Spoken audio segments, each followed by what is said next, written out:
दोस्तों, हम सभी घर में शिवलिंग की स्थापना करना चाहते हैं। भगवान भोलेनाथ की विधिवत पूजा अर्चना कर उन्हें प्रसन्न करना चाहते हैं, परंतु इस विषय को लेकर के कई लोग बहुत ही भ्रमित रहते हैं, असमंजस की स्थिति में रहते हैं कि घर में शिवलिंग की स्थापना करनी चाहिए या नहीं, करें तो किस प्रकार के शिवलिंग लेके आए, कहाँ पर भगवान भोलेनाथ को स्थापित करें, शिवलिंग की प्रतिदिन पूजा अर्चना किस प्रकार से करें, शिवलिंग की पूजा में कौन से काम करें, कौन से नहीं करें, क्या तुलसी में शिवलिंग को स्थापित कर सकते हैं, क्या महिलाओं को शिवलिंग की पूजा करनी चाहिए। इसी प्रकार के कई प्रश्न हमारे मन में आते हैं और कई प्रश्न भक्तों ने मुझसे कमेंट बॉक्स में पूछे भी हैं। तो इस वीडियो में मैं आपको इन सारे प्रश्नों के उत्तर दूंगी, साथ ही घर में किस प्रकार से शिवलिंग की स्थापना करें, पूजा अर्चन किस प्रकार से करें, कौन से शिवलिंग लाएं, किस दिशा में रखें, सभी कुछ विस्तार पूर्वक बताऊंगी। तो इस वीडियो को ध्यान पूर्वक लास्ट तक जरूर देखिएगा और अगर आपके मन में कोई प्रश्न आता है तो आप मेरे कमेंट बॉक्स में कमेंट करके पूछ सकते हैं। तो चलिए शुरू करते हैं। इससे पहले अगर आपने अभी तक मेरे चैनल को सब्सक्राइब नहीं किया है, आप मेरा वीडियो पहली बार देख रहे हैं, तो मेरे चैनल को सब्सक्राइब कर लीजिए। वीडियो अच्छा लगता है तो लाइक ज़रूर कीजिएगा और परिवारजनों के साथ, दोस्तों के साथ शेयर कीजिएगा। दोस्तों, सबसे पहले वो प्रश्न जो सबसे ज़्यादा हमें भ्रमित करता है कि क्या घर में शिवलिंग की स्थापना कर सकते हैं, ये शुभ है या अशुभ। तो दोस्तों, मैं आपको बता दूं कि घर में बिल्कुल शिवलिंग की स्थापना आप कर सकते हैं। शिवलिंग भगवान महादेव का प्रतीक है, साथ ही शिवलिंग को ऊर्जा का स्रोत माना जाता है। ऐसी मान्यता है कि शिवलिंग से हमेशा अनंत सकारात्मक ऊर्जा निकलती रहती है, जो कि अपने चारों तरफ के वातावरण को शुद्ध करती है, सारी नकारात्मक शक्तियों को दूर भगाती है। तो अगर आपके घर में शिवलिंग की स्थापना है तो किसी भी प्रकार की नकारात्मकता हो, नज़र दोष हो, वास्तु दोष हो, हर प्रकार के दोष को जो है वो शिवलिंग से निकलने वाली सकारात्मक ऊर्जा जो है वो नष्ट कर देती है। इसी कारण मेरा मानना है कि घर में शिवलिंग की स्थापना प्रत्येक परिवार को, प्रत्येक गृहस्थ को जरूर करनी चाहिए, परंतु घर में शिवलिंग रखते वक्त कुछ छोटी छोटी बातों का ध्यान रखना चाहिए। जब आपने घर में शिवलिंग रखा है तो कुछ नियमों का पालन आपको करना चाहिए। तो वो नियम क्या है, अब वो जान लेते हैं। सबसे पहले घर में किस प्रकार की शिवलिंग लेकर के आए। दोस्तों, घर में रखने के लिए नर्मदेश्वर शिवलिंग और पारद शिवलिंग को सर्वश्रेष्ठ माना गया है, परंतु अगर आप धातु का शिवलिंग रखना चाहते हैं तो उसी धातु का जो है शिवलिंग के पास एक नाग भी होना चाहिए। शिवलिंग के साथ जलधारी जरूर रखना चाहिए, क्योंकि शिवलिंग से हमेशा जो है अनंत ऊर्जा का प्रवाह होता है, तो उसके ऊपर जलधारी जो है हमेशा गिरते रहना चाहिए। अगर जलधारी नहीं है तो शिवलिंग को किसी भी शुद्ध धातु के अंदर जल भर करके उसमें रखना चाहिए। साथ ही शिवलिंग की अकेले स्थापना घर में कभी नहीं करनी चाहिए। शिवलिंग के साथ शिव परिवार की भी स्थापना करनी चाहिए। अगर शिव परिवार की मूर्तियां नहीं मिल रही तो आप शिव परिवार का एक फोटो ही शिवलिंग के पास रख सकते हैं। साथ ही दोस्तों, घर में कभी भी एक से ज़्यादा शिवलिंग आपको नहीं रखना चाहिए, हमेशा एक शिवलिंग ही रखना चाहिए। और कभी भी सोने के कमरे में, अगर आपका पूजा कमरा आपने बनाया है तो वहाँ पे शिवलिंग कभी ना रखें।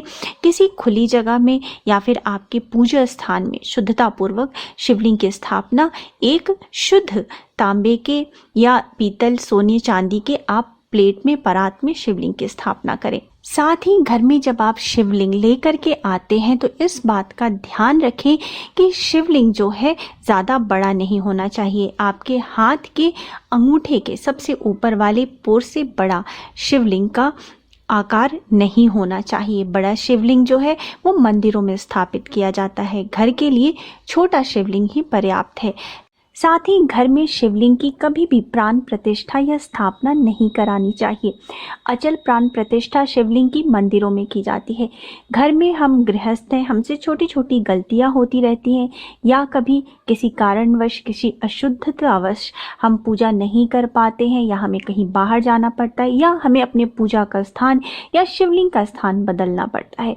इसलिए शिवलिंग की स्थापना या प्राण प्रतिष्ठा हमें घर में नहीं करनी चाहिए। किसी भी शुभ तिथि में या सावन के महीने में, प्रदोष किसी भी माह के प्रदोष की तिथि में, शिवरात्रि में, कार्तिक माह में आप शिवलिंग जो है घर में लेकर के आ सकते हैं और अपने पूजा स्थल पे रख करके और उनकी पूजा प्रारंभ कर सकते हैं। अब जानते हैं शिवलिंग की हमें प्रतिदिन पूजा कैसे करनी चाहिए।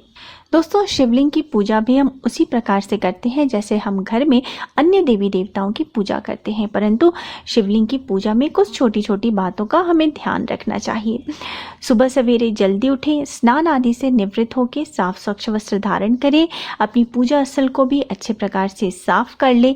पूजा करते वक्त आपका मुख उत्तर या पूर्व दिशा की ओर होना चाहिए। और दोस्तों, ये तो आप सभी जानते होंगे कि पूजा करते वक्त सबसे पहले हमें भगवान श्री गणेश की पूजा करनी चाहिए, उसके बाद ही अन्य देवी देवताओं की पूजा की जाती है। तो दोस्तों, अब भगवान श्री गणेश की विधिवत पूजा करने के बाद शिवलिंग का आपको अभिषेक करना चाहिए। शिवलिंग का अभिषेक करने के लिए आप जल से अभिषेक कर सकते हैं, गाय के कच्चे दूध से अभिषेक कर सकते हैं या पंचामृत बना के अभिषेक कर सकते हैं। जब आप जल से अभिषेक करते हैं तो इस बात का आपको ध्यान रखना है कि ताज़ा जल होना चाहिए, साथ ही उसमें थोड़ा सा गंगा जल मिला लें। जब आप दूध से अभिषेक करते हैं तो इस बात का ध्यान रखिए कि गाय का कच्चा दूध होना चाहिए, उबला हुआ दूध नहीं होना चाहिए।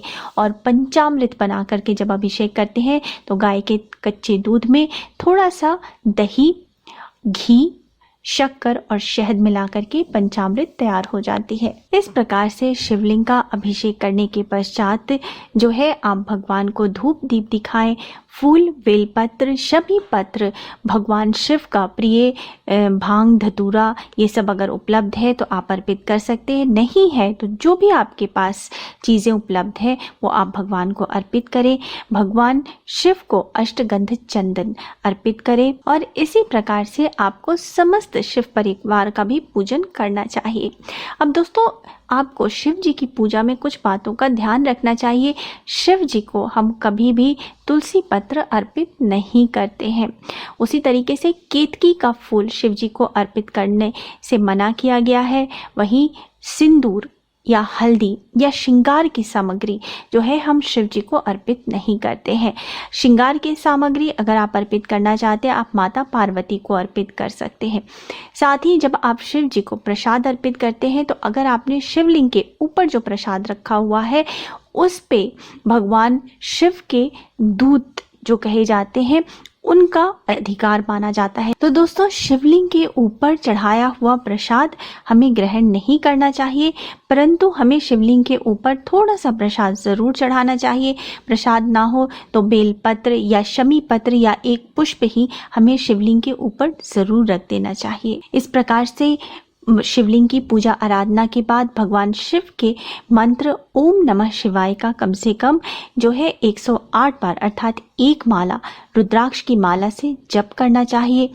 शिव भगवान से हमें क्षमा याचना करनी चाहिए, पूजा में हुई गलतियों के लिए क्षमा मांगनी चाहिए। उसके बाद हमें शिव और शिव परिवार की आरती करनी चाहिए। इस प्रकार से शिव भगवान और शिवलिंग की पूजा हमें करनी चाहिए।